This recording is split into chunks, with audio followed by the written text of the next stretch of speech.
सुनाने जा रही हूँ भाई दूज की कथा। भगवान सूर्य नारायण की पत्नी का नाम छाया था। उनकी कोख से यमराज तथा यमुना का जन्म हुआ। यमुना यमराज से बड़ा स्नेह करती थी। वह उससे बराबर निवेदन करती कि इष्ट मित्रों सहित उसके घर आकर भोजन करो। अपने कार्य में व्यस्त यमराज बात को टालता रहा। कार्तिक शुक्ला का दिन आया। यमुना ने उस दिन फिर यमराज को भोजन के लिए निमंत्रण देकर उसे अपने घर आने के लिए वचनबद्ध कर लिया। यमराज ने सोचा कि मैं तो प्राणों को हरने वाला हूँ, मुझे कोई भी अपने घर नहीं बुलाना चाहता। बहन जिस सद्भावना से मुझे बुला रही है उसका पालन करना मेरा धर्म है। बहन के घर आते समय यमराज ने नरक निवास करने वाले जीवों को मुक्त कर दिया।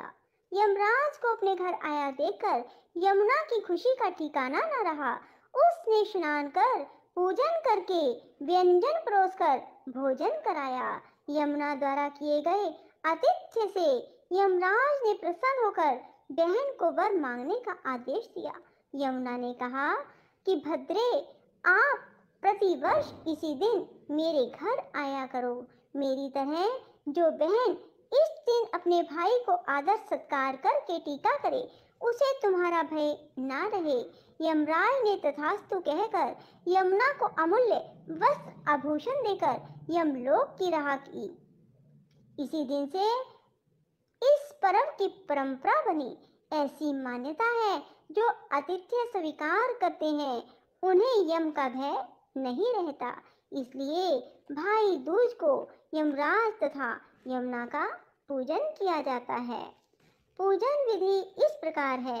सुबह उठकर स्नान कर तैयार हो। सबसे पहले बहन भाई दोनों मिलकर यम, चित्रगुप्त और यम के दूतों की पूजा करें और सबको अर्घ्य दें।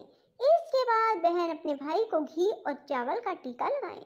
फिर भाई की हथेली पर सिंदूर, पान, सुपारी, सूखा नारियल यानी गोला भी रखती हैं। फिर भाई के हाथ पर कलावा बांधा जाता है और उनका मुंह मीठा किया जाता है। इसके बाद बहन अपने भाई की लंबी उम्र की कामना करती है। भाई अपनी बहन को उपहार